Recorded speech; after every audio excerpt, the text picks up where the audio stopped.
Spoštovani gledalci in poslušalci serije podcastov Supermoč, lepo pozdravljeni. V tokratni novi epizodi gostimo dr. Zdenka Trampuša. Lahko bi rekli, da je to naš stari znanec, namreč tudi tisti, ki ga nismo poznali, se nam je vse skozi zdelo, da ga zelo dobro poznamo. Namreč dr. Trampuš se pogosto pojavlja v naših edicijah in predstavlja svoje vizionarske in zobozdravstvene vizije, nove tehnologije in pristope. Je ustanovitelj Ortoimplantant Dental Spa. Sicer pa je to implantološki center odličnosti, kot rečeno pod vodstvom dr. Zdenka Trampuša, ki se že več kot 30 let posveča zdravljenju brezzobosti in povrnitvi zdravega nasmeha svojim pacientom. Seveda dr. Trampuš sledi odličnosti, ki je zanj temeljna vrednota in vodilo, in sicer skozi vse stomatološke veje. In zdaj pozdrav, dr. Zdenko Trampuš. Dobar dan. Pozdravljam vas, vaše slušateljice, slušatelji, gledateljice. V ponos in v veselje mi je, da ste prišli naravnost iz Zagreba v Ljubljano, v studio medijske hiše Delo, in da se bova danes pogovorila, kje se skriva supermoč tako velikega vizionarskega zobozdravnika, stomatologa. Prije svega puno hvala vama na pozivu. Pa nema skrivanja, znači vizija potiče iz faze ljubavi prema nečemu. Prvo je to bila nekakva ljubav prema možda opće medicinskim, kirurškim vještinama. Kao dijete ne znaš puno pa zamišljaš. A kasnije jednostavno oblikuješ taj svoj nekakav poriv, želju prema nečem medicinskom kroz nešto što se tada desilo već meni u 7. razredu osnovne škole. To je bio nekakav sastavak koji smo dobili u školi da napravimo o našem budućem zanimanju. Ja. I tada sam napisao da ću biti stomatolog. Nisam znao u šta se upuštam i koji su izazovi ispred mene, ali sa veseljem mogu reći da sam jako sretan zbog svog izbora još u ranim danima i svojem ostvarenju koju sam na koncu konca napravio. Ovo nije više izazov, ovo je više ljubav nego izazov, ali bilo je puno izazova u hodogramu dok se naraste. Tako kot v pravi ljubezni, je prav, da je veliko izzivov, tako da znamo ceniti to pravo ljubezen. Apsolutno ste v pravu, apsolutno da. Ampak vi ste ljubezen do stomatologije, do vaših pacientov, do vašega dela pravzaprav nekako delili naprej, namreč kot vem, je tudi vaš sin gre oziroma je šel po vaši poti. Pa moram se pohvaliti s tim da stvarno, moj sin Martin lijepo gazi tim putevima koje je tata utabao, ali gazi sa jednom dobrom, isto tako vizionarskom pričom svojom koju će unaprijediti sa ovog stanovišta do kojeg sam ja recimo došao, ali još jedan dio puta ja ću isto slijediti kako se to razvija i biti desna i lijeva ruka kad god to treba i kad god to on želi. Odlično, in prav zdaj naj jo tudi posluša, tako da sem prepričana, da bo vas držal za besedo. Pa meni je bitno da je uhvatio onu nit odličnosti, a to već je od samog početka studija, tako da se ja u stvari za to neću brinuti. Vidim da je na pravom putu. Uvodoma sem dejala, da ste prišli iz Zagreba v Ljubljano. Slovenija vam je ljuba dežela. Kot vem in kot ste mi povedali izven etra, imate tudi korenine v Sloveniji. Mislim, da ste se po mami... Z obe strane imamo, dakle, i Trampuši i Prešerni, znate sami Prešern, tako je. To je dobro znano ime slovenski ponos France Prešern. Res je. Tako da, to je velika poveznica koju imam od rođenja. Ja, lepo. Greva malce na ta vprašanja, namreč prav veliko priprav na ta podcast nisva imela. Sva se odločila, da se bova pogovarjala, pa vendarle na stomatologijo, na zobe pravzaprav je vezan naš vsakdan. Le kdo se ne spomni tiste hude bolečine, hudega zobobola, ki nam je kdaj tudi kratil spanec. Pa vseeno, dr. Trampuš, menite, da zobje, stanje zobovja, zdravstveno stanje zob razkazuje tudi večje stvari, kot je recimo blaginja, blagostanje v družbi, v državi. Pa ne bi ja tako povezivao. Ja bi to rekao da je to jedno osobni odnos čovjeka prema samom sebi, prije svega prema higijeni i prema zdravlju kao takvom. Ne treba to povezivati sa blagostanjem države, jer kad uzmete Engleska, jedna od najbogatijih država na svijetu, ima statusno najlošije skrbljene stanovnike što se tiče dentalnog ovoga dijela. Tako da apsolutno vam to ne ovisi o ničem drugom nego o vašem osobnom stavu prema sebi i prema higijeni za početak u životu, a kasnije naravno i o skrbi. Doktor Trampuš, ko omenjate Anglijo, čemu to lahko pripišemo, recimo, ali gre za tudi izobraževalni sistem? Namreč v slovenskih šolah vem, da je veliko poudarka Ja bih rekao da nam to vuče u zadnjih, pa i dobrih, možemo reći 50 godina, da se, pa i više, da se dobro skrbilo oko naše djece, da je preventiva bila dobra već sa naših fakulteta. Znači, ja se sjećam osobno na mog profesora Rajića koji je inzistirao na jednoj općoj zdravstvenoj svijesti u mladoj populaciji i u roditeljskoj populaciji prema svojoj djeci. Pa su izdane i brojne knjižice kao priče koje pričaju djeci o karijesu, o higijeni, kako provoditi higijenu i tako dalje. I ja sam osobno na koncu konca imao priliku jedan dugi niz godina biti u Petrovoj bolnici vanjski predavač u smislu preventive, kako provoditi kod trudnica u ovoj postnatalnoj dobi kad se dijete rodi i tako dalje. One prve korake kako provoditi higijenu i tako dalje. Znači to su nam one osnove kako bi mi trebali to u stvari krenuti u život od prije nek što nam zubi počnu nicati, kako se naučiti majke i očeve kako se ponašaju prema tom novom malom biću, jel? Se strinjam. Vemo, da ne samo, da to pravijo, ampak tudi mi sami to občutimo, da je nasmeh veliko več vreden kot, bi rekla, šminka, make-up, karkoli, pač nasmeh razoroži človeka in ko se nasmejimo, tudi pokažemo pravzaprav naše zobe. Vi ste apsolutno u pravu.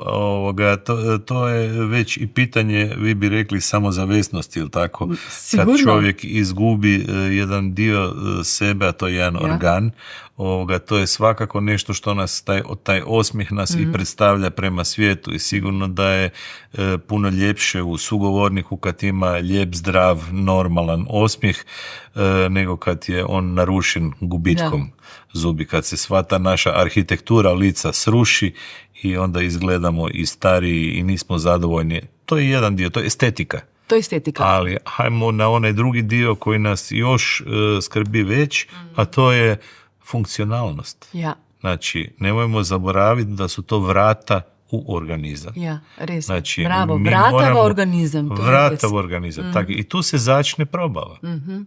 Znači, mi tu probavljamo, krećemo sa svojim žvakanjem, svojim izlučivanjem sline, probavljamo već šećer. Jednostavni šećeri probavljaju se u ustih.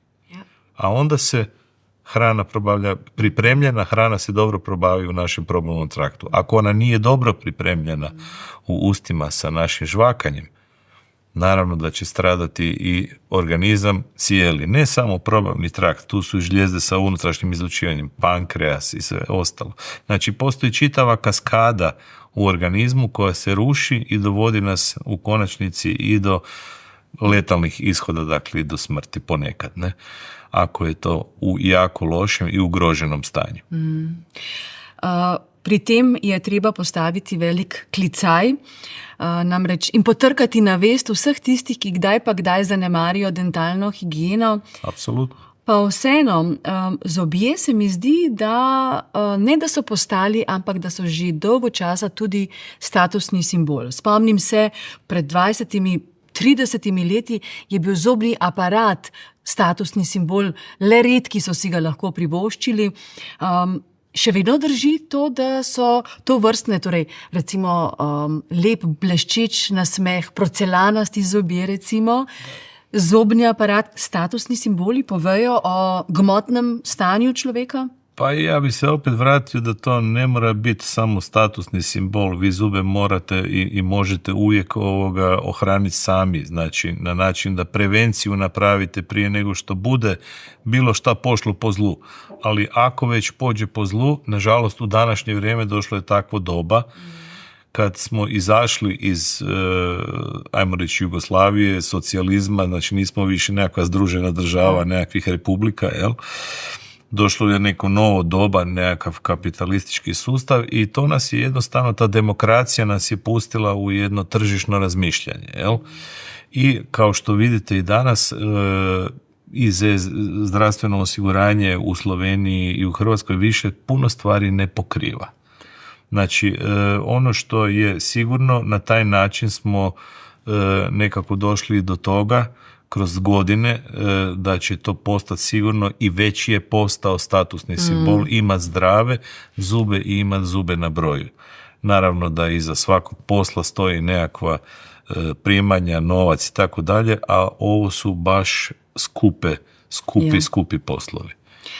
Doktor Zdenko Trampuš, so vam ljubši, očarljivejši zobje, ki so naravni, pa mogoče malce ne pravih linij ali estetsko dovršeno zobovje? Pa da, ta individualnost daje nekakav šarm svakoj osobi. Pa to ne mora biti pod konc, kak se ono veliko pločice u kupovini, to ne daje tako nekakvu ljepotu. Yeah. U stvari ta individualnost i ta razigranost boje zuba i strukture, pa i položaja zuba ponekad daje stvarno onu lijepu osobnost, nekakvu atraktivnost čovjeku samome. Jel? Tako da ne mora biti sve idealno, bitno da je zdravo i da je funkcionalno. Pravijo, da ko govorimo s človekom, se gledamo v oči, ker so oči pravzaprav duša. Ogledalo duše. Tako, ogledalo duše, a ne? Duša nas samih. Pa vendarle, ali vi ste profesionalno tako deformirani, da najprej pogledate v zobe? Pa ne bih to rekao tako. Ja vas pogledam od Vlasišta do Žniranaca kad ulazite u ordinaciju i rekao bih prvo gledam kako mi čovjek dolazi posturološki, znači da li je ravan ispravan, da li teško hoda, da li je pogrbljen, da li je ravan i tako dalje. Posturologija vam odaje znači stanje vaših zuba, jer postoje dvije vaservage, libele u organizmu. To je spodnja čeljust i tabani. Te dve vaservage vam određuju da li, ako su u dobrom i pravilnom zdravom odnosu međučeljusnom, znači vaši sklepi vam određuju da li ćete vi ramenom, odnosno kompenzirati položaj ili nećete. Znači već ćete tu već imati ili ravnu ili nepravilnu kralježnicu. Na stranu sad detalji, ali ako vam se i zakrene malo čeljust, vaš ramen i obruč će ići u jednu stranu, a koliki u drugu stranu. Znači doće do jednog nesrazmjera. Znači ta simetrija u našem organizmu koja se začne kao i probava u ustima je izuzetno bitna. Wow. Izuzetno bitna i zato je loše medicinu razgraničavati od stomatologije već na samom tom ortopedskom dijelu, da uopće ne zadiremo u daljnju patologiju.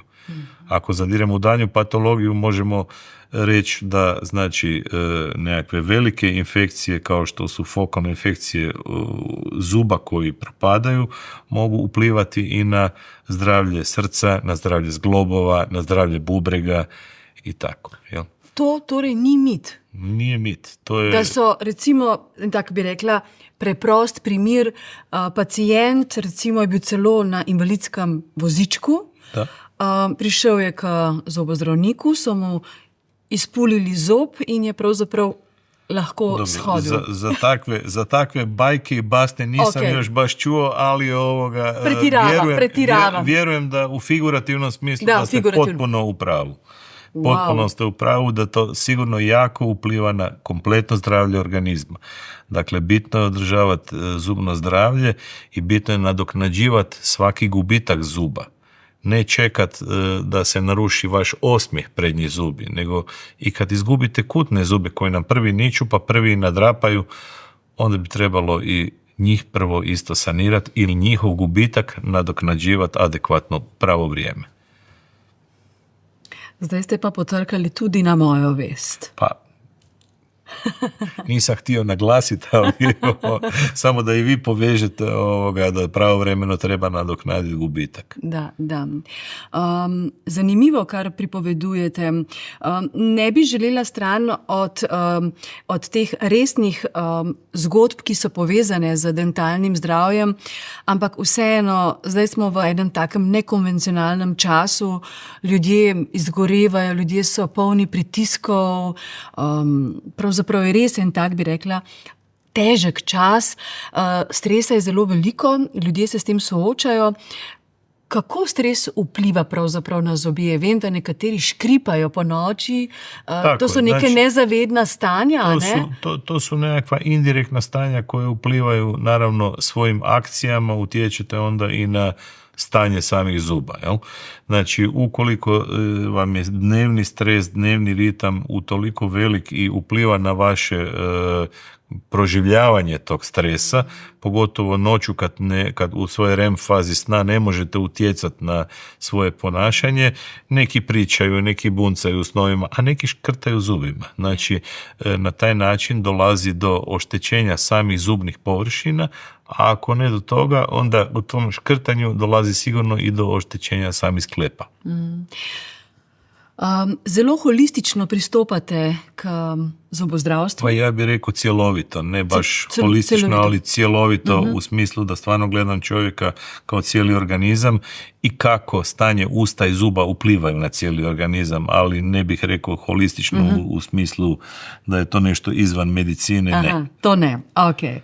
Ampak vseeno se mi zdi, da če smo nekoč nekateri imeli travmatične, bi rekla, kar grobe izkušnje pri zobozdravnikih kot otroci, tudi pristopi so bili seveda bolj nazadnjaški, konzervativnejši, je danes pravzaprav lahko prihod k zobozdravniku neka oaza dobrega počutja. Vi to želite nekako pričarati pacijentom, da jim zmanjšate strah, stres. Pa to je upravo ono što ste i sama sad rekla, znači ne volim dijeliti medicinu od stomatologije, jer to je sve jedna lijepa kugla, dobro formirana i ne treba ju poloviti.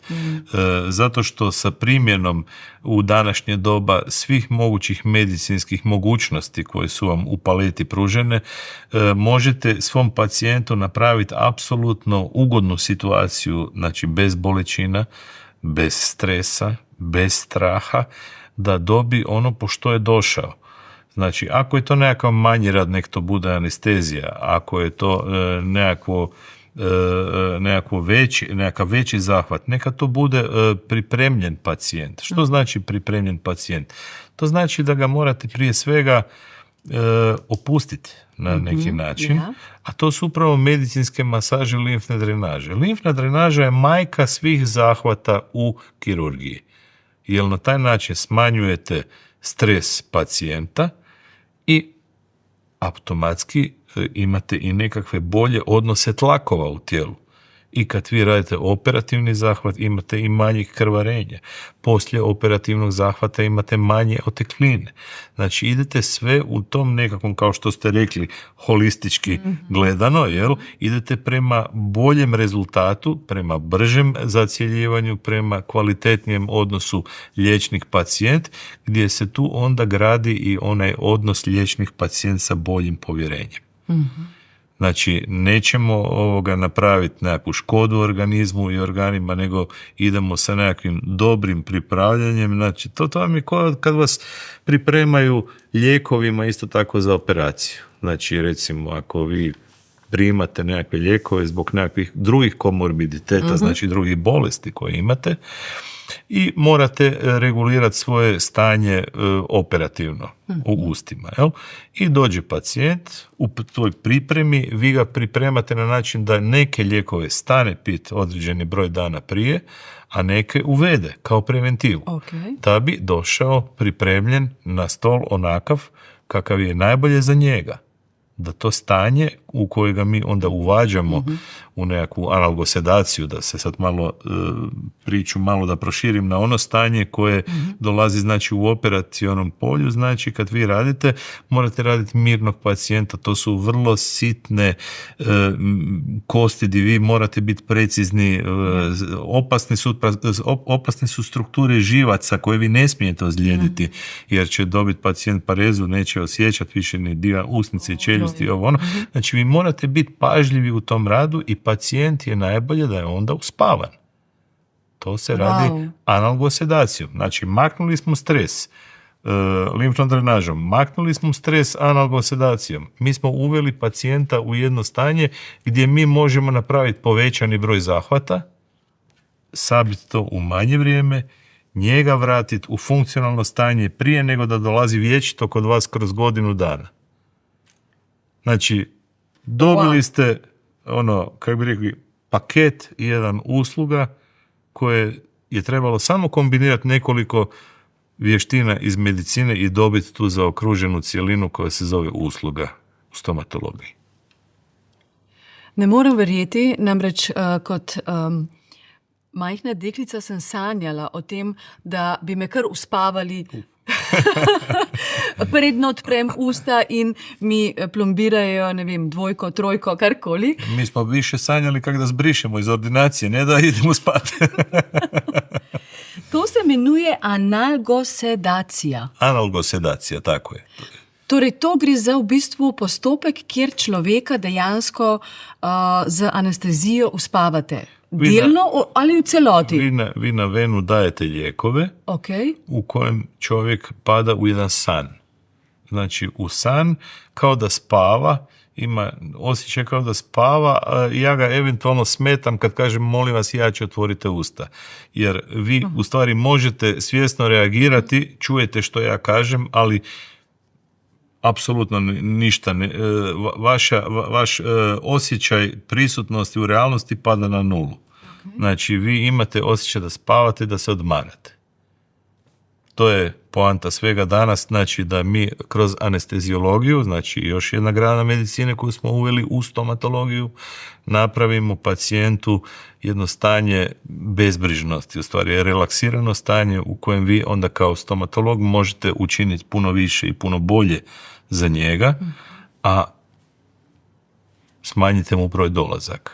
Ampak kakšni so pa side effects, stranski učinki? Side efekta od tih današnjih lijekova nema, jer se oni razgrađuju. Moderna farmakologija nam je dala generički takve lijekove koji se razgrađuju nakon davanja i nakon davanja kontralijeka u roku od par minuta. Wow. In ta analgosedacija traja lahko koliko časa? 1 uro, 2, 3? Koliko je potrebno da se zahvat napravi. Ponekad je to 2 sata, ponekad je to 3-4 sata. Aha. Je pa to seveda odvisno, ali se za ta postopek odločite glede na zahtevnost posega? Tako je. Pa, mislim, kdaj recimo? Ja bi rekao ne samo da ovisi o samoj kompliciranosti zahvata, nego i o čovjeku samom. Znate, imate ljudi koji imaju eventualno, evo, ne znam, ako znate nekog da ne može popiti ni tabletu, koliko ima nadražaja na povraćanje, znate. Tako da je to isto jedna od indikacija ako čovjek ne može zbog nekih svojih razloga. Na stranu još razlozi koji su recimo kod osoba koji kao komorbiditet, znači kao bolest s kojom dolaze, recimo Downov sindrom. Ne?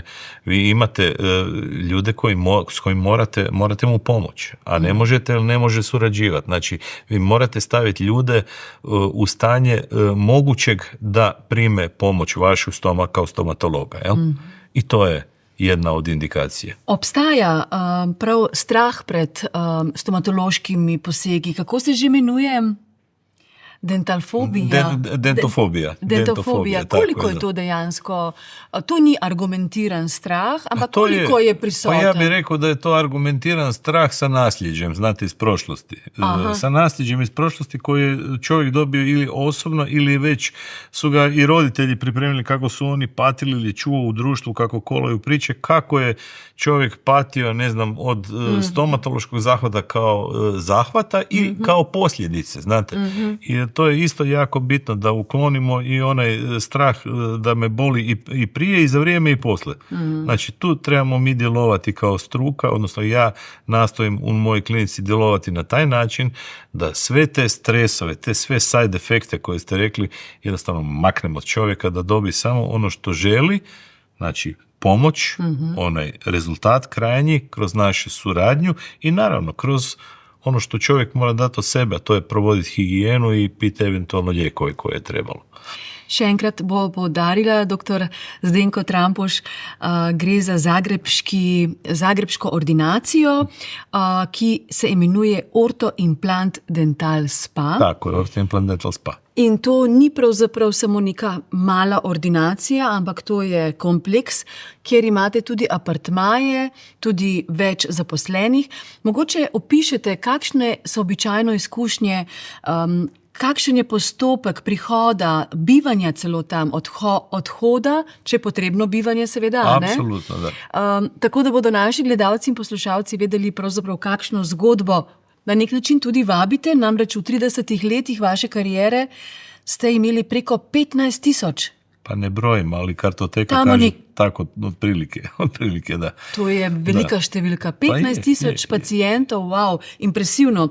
Skratka, a lahko po svojih besedah poveste, kakšna je ta izkušnja, prostor, ta kompleks? Pa ja bih rekao da to prvo proizlazi iz onog što sam ja nekada, ja bih rekao, svojih najbolje upotrebljenih 4.000 maraka tada napravio, kupio sam jednu studiju. Yeah. A studija je govorila upravo o toj dentofobiji, znači o strahu od stomatologa. Yeah. I u stvari tu sam pročitao da je u stvari najveći strah od zvuka i mirisa, a na trećoj tek poziciji je strah od bola. Prva sam, ki to potrdim. Da, i evo onda sam tim redoslijedom išao micat strahove od ljudi.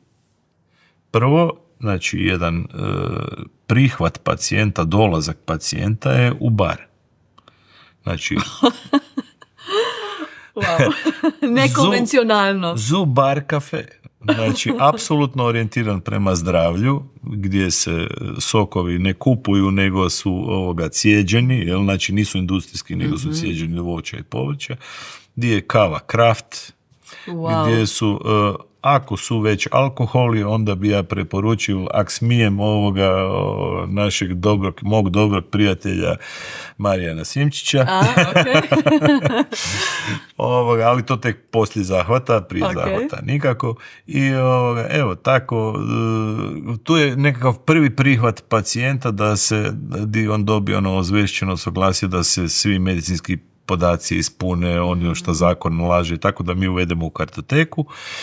Potom moja asistentka pride i povede pacijenta na zubni rentgen. Okay.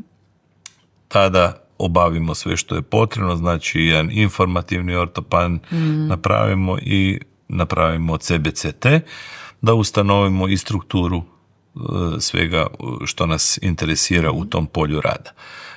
Nakon toga pacijent dolazi k meni na razgovor i na dijagnostiku gdje mi utvrdimo koje su njegove potrebe, koje su želje i kako da napravimo taj kompromis, znate, da čovjek bude zadovoljan sa tim što želi i što može dobiti i nakon toga dobiva financijsku ponudu. Jel? Okay. Nakon toga, kada čovjek pristane, ulazi se u daljnju obradu. Daljnja obrada ovisi o tipu rada koji zahtijeva sam slučaj, ali uglavnom su to kod mene rekonstruktivni kirurški implantoprotetski zahvati, gdje mi onda s pacijentom, znači prvo ga pripremamo sa nekakvim predradnjama na modelima, a kad stupi na dan operativnog zahvata, kreće se od limfne drenaže, glave i vrata, pa onda na razgovor internistički kod doktora anesteziologa. Nakon toga priključuje se na pacijenta EKG, tlakomjeri, oksimetar i sve ostalo, da pratimo sve životne funkcije.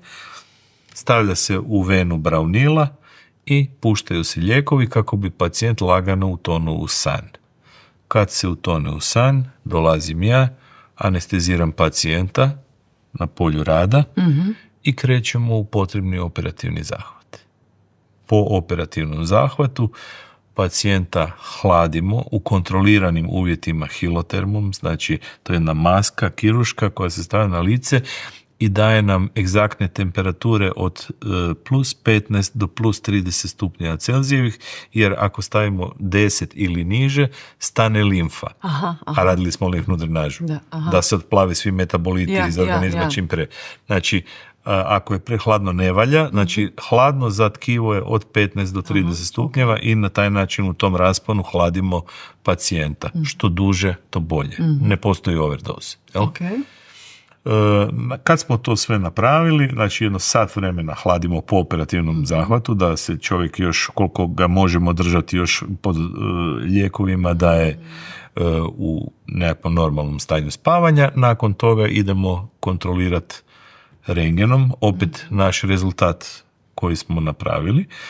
Nakon toga pacijent ide na odmor u apartman.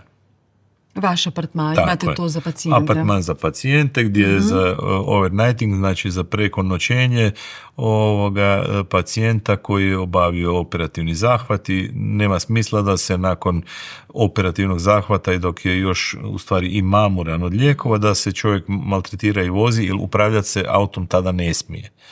To se stvarno ne smije ni po medicinskim uzusima, a ni po zakonskim mjerilima. Tako da je potrebno da se čovjek odmori, odspava, drugi dan po obavljenoj kontroli, opet napravimo higijenu cijelih usta, pacijenta stavljamo tada na magnetnu terapiju. Magnetoterapije koristimo torzionim poljima kako bi potaknuli cijeljenje i kompletnu kaskadu, znači zaraštavanja na što bolji i fiziološki način. Kad smo to obavili, znači pacijent se budi oko 9, u 12 je recimo spreman da napusti kliniku prema svojoj kući i onda se tek vidimo za 15 dana kada skidamo konce, pulimo šive tada. Verjetno govorite o najbolj zahtevnih posegih. Svaka operacija zahtijeva svoj nekakav protokol, znači uglavnom su to šeme koje idu tim tokom, jel? A zahtjevnije operacije naravno ostavljamo i više dana u kontroli kod sebe. Ali je zahtevna operacija tudi, ko govorimo o enem implantantu? Nije to. To nije, ne govorimo o tem, ne? Ne govorimo o tem, ja više referiram se više na rekonstruktivne priče iz razloga jer sam se ja opredijelio raditi ono polje stomatologije kad čovjek nema ni čeljusne kosti. Ne da je samo izgubio zube, nego je izgubio čeljusnu kost. Dakle, u klasičnoj implantologiji nema mjesta implantatu. Jer jednostavno u gornjoj čeljusti imate maksilarne sinuse, znači to su pneumatizirane lopte, znači u zraku to ne mre stajati nikakav implantat, a u spodnjoj čeljusti imamo pak živac kojeg možemo ozlijediti, znači ni tu ne može ako je velika resorpcija kosti, ako je atrofija kosti u pitanju i tako dalje. Znači tu se moramo onda na druge kosti, na druge razine vezati kako bi napravili čovjeku dobar temelj za buduće zube. Znači temelj je bitan da se naprave zubi. Znači kao što je temelj bitan za kuću, tako je bitan i za dobre zube, jel? A onda su i dobri zubi i dobar krov na kući su završni touch cijeloj priči i dobra fasada. Znači lijepi na smeh. Tako da. Doktor Trampuš, so bolezni zob, težave z zobmi danes drugačne kot recimo na začetku vaše karijere pred 30 leti? Pa ne bih rekao da su drugačije. Ja bih rekao da su ljudi valjda nakon ove ili kroz ovu koronu i sve to da se svi se mi razvijamo. Ne možemo reći da onda ne možemo i očekivati da su se bakterije razvile, ne? I one su napredile svoj ubojiti nekakav sigurno otpornost razvile prema kakvim lijekovima i tako dalje. Znači moramo biti svjesni da se sve razvija i da sve se napreduje, pa tako i bolest ima svoju progresiju nekakvu, jel? ali ja bih rekao da nije toliko progresija bolesti koliko je progresija parodontalnog stanja bolesti. Jel? Znači, karijes, ok, ali parodontoza je nešto što je danas jako penetrantno u populaciji. Zakaj? Gledajte, polja se jednostavno moraju obrađivati. Mi znamo da je u stvari Streptococcus fecalis najčešći uzrok karijesa. A vi polje morate gnojiti. Dovoljno je da u restoranu pojedete loše opranu salatu ili krastavac nedovoljno obrađen i to je to. Uzročnik je već kod vas, dovoljno je da ste malo, prehlađeni, da je imunni status malo opal i evo, bakterija će napraviti svoje. Jel? Tako da moramo opet naglasiti da je higijena prije svega najbitnija i najdjelotvornija u borbi protiv karijesa i svega ostalog, a onda kada već do nečeg dođe, onda profesionalac mora odraditi na vrijeme svoj posao. Kako zelo pa je zdravje zob odvisno od naše dediščine, družinske dediščine, našega DNK-ja? Naše nasljeđe sigurno nam definira nekakav biotip. Znači, osnovno fiziološko stanje debljine vaše sluznice, građe vašeg zuba, pa nadalje onda ne mora biti samo nasljeđe, može biti nekakve u samoj razvojnoj fazi zuba, ako ste imali kakve temperature, pili kakve lijekove, sve to upliva na stanje naših maturiranih drugih zuba koji dođu poslije mliječnih zuba, jel? Znači naših stalnih zuba. Sve to utječe na stanje i zuba i mekih tkiva i znači cijelog tog našeg stomatognatog sustava, svakako.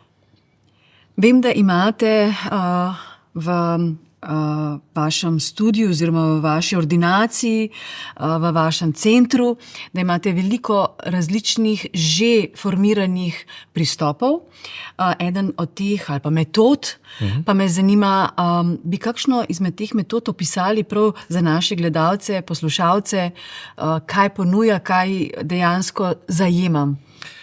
Pa ja sam se u stvari nekako fokusirao najviše na rekonstrukciju i na rekonstruktivnu stomatologiju u smislu upravo kad nedostaje cijela kaskada zuba ili kaskada i zuba i kosti.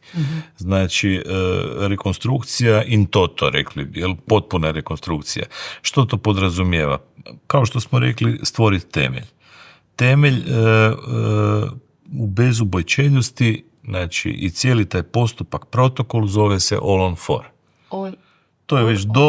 To je dobro znana protokol metodologija, već i u narodu svi su čuli već što je All-on-4, znači nadoknađivanje fiksnim zubima izgubljenih svih zubi jedne ili obje čeljusti.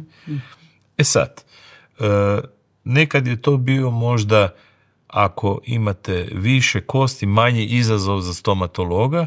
Međutim, danas dolazi do toga da ljudi dolaze jako oštećeni. Ili su dugo nosili protezu, ili ih je parodontoza potpuno uništila u smislu koštanog supstrata. Jednostavno ima, ili je trauma, na koncu konca sudari, nesreće, sport, sve to može uzrokovati nekakve gubitke zuba ili jedne ili obje čeljusti ili kako već. Znači, i u tom smislu mi moramo dati odgovor. U smislu kad vi nemate tako kosti, kad ne možete čeljusnu kost upotrijebiti, vi morate tragati za novim sidrištima. Znači, gdje i kakve implantate upotrijebiti, a da bi čovjeka mogli rekonstruirati.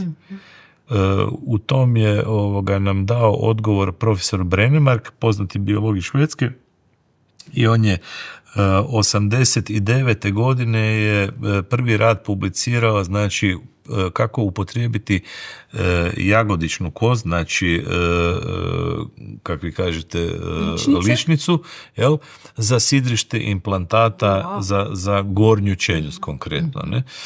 I na taj način mi možemo sa gdje je potrebno tamo upotrijebiti, znači i ličnicu kao upor, kao temelj za naše buduće zube. Jel? kad je to jedna, kad su to dvije potrebne, 2 implantata, kad 3, a ponekad i 4, da bi ustanovili znači točke di na temelj di dobimo upor za ravninu, jel? Znači to nam je onaj dobar upor za buduće naše zube.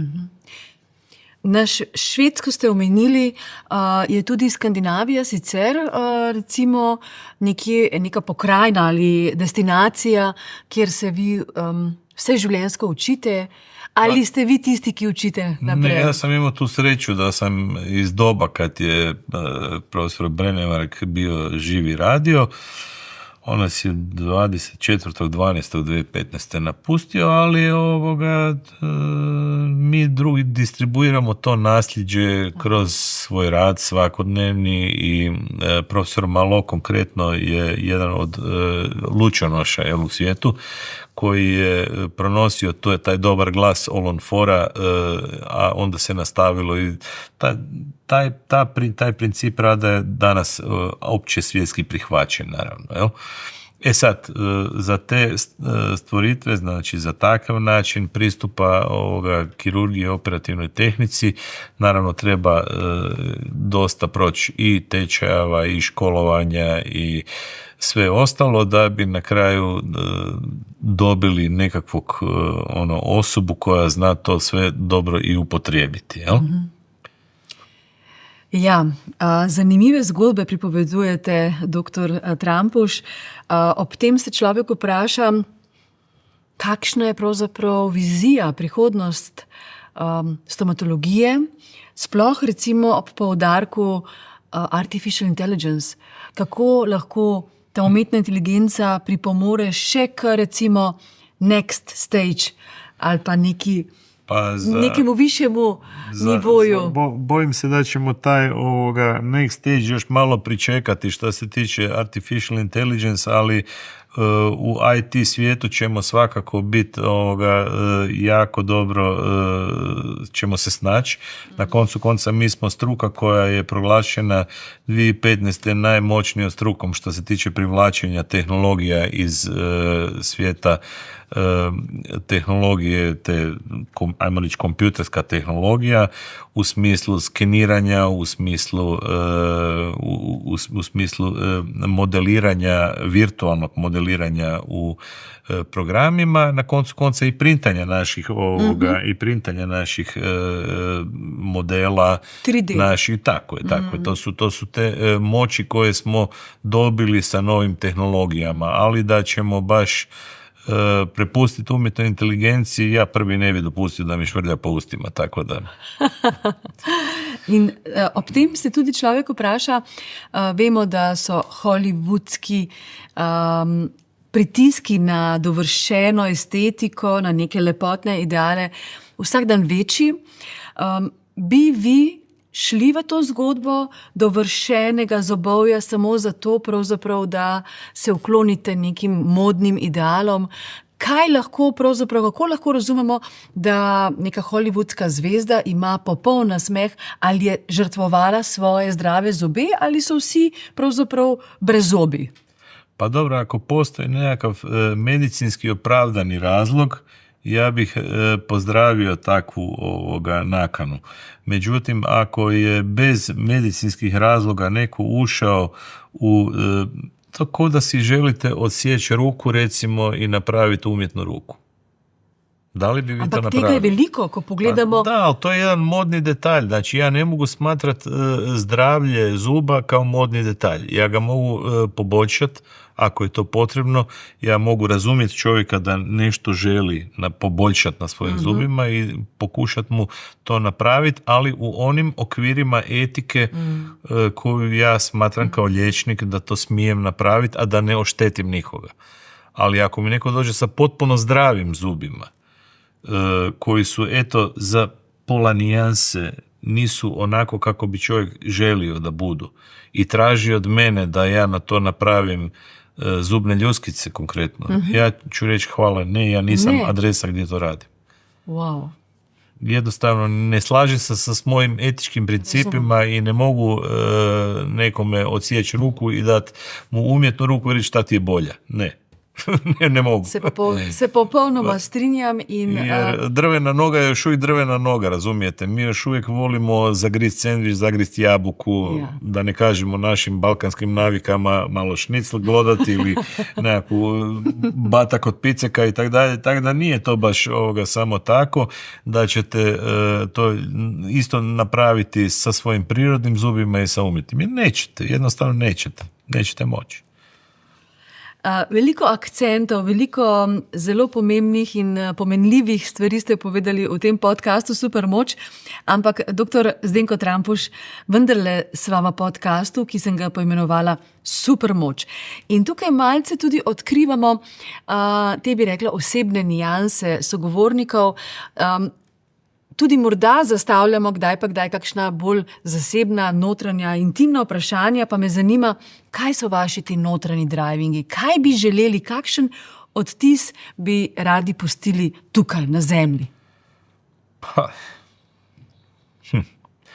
Nisam nikad o tome razmišljao iskreno, ali vjerojatno će se nešto dobroga i nakon mene zakotrljati dalje. Ne? Znači, u tom istom Ortho Implant Dental Spa moj sin će nastaviti sigurno gaziti nekakvim svojim smjerom koji će smatrati on najboljim i najetičnijim i najprihvatljivijim i sebi i što može dati najbolje drugima dalje. Tako da to nasljeđe je sigurno nešto što će nas oblikovati i zapisati negdje. Šta je to? Ne znam.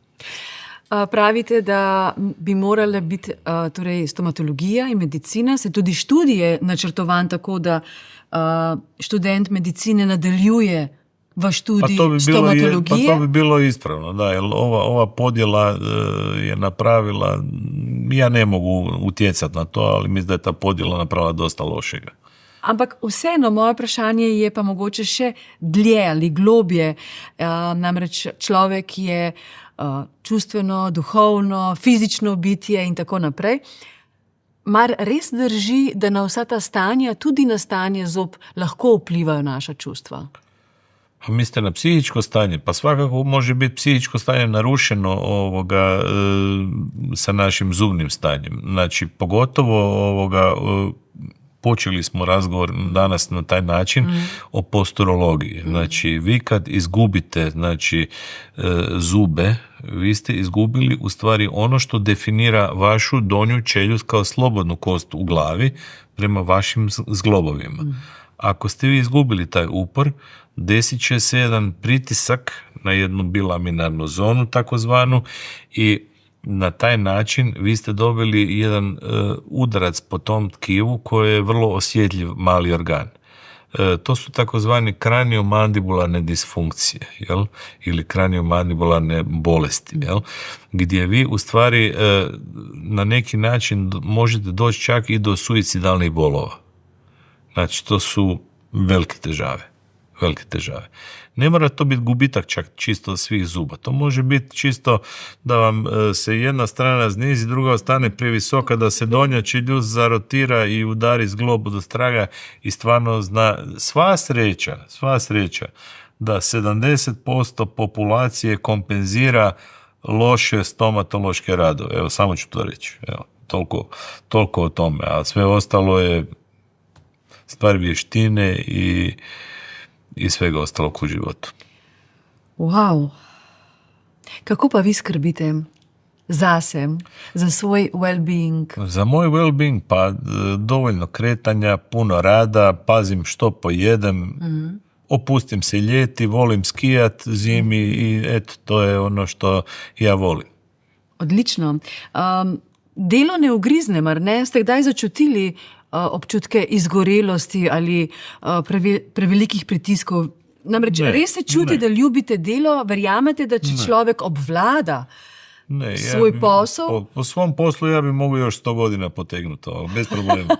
Pa to vam privoščim. Hvala. Ok.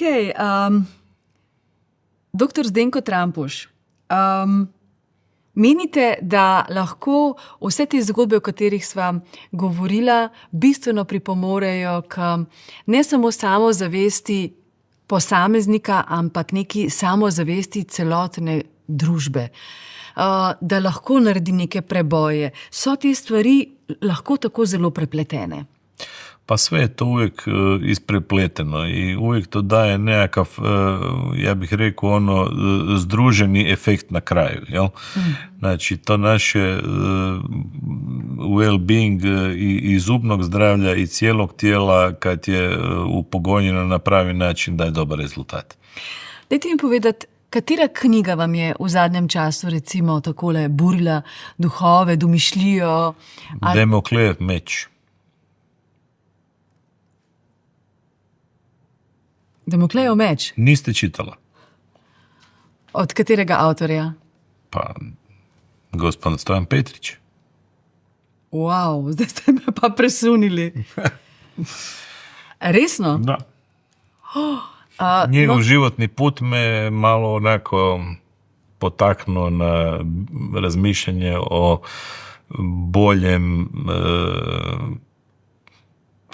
strukturiranijem napretku kao biznis modela.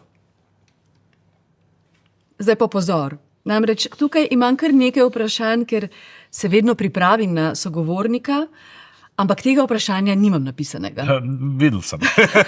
Dobil sem vaša pitanja. In zdaj ste mi presunili, namreč verjetno veste, da sem imela prste vmes, a ne? Znači, evo, pri tej knjigi. Niste imala nikakve u knjizi nikakve uplive, ali evo.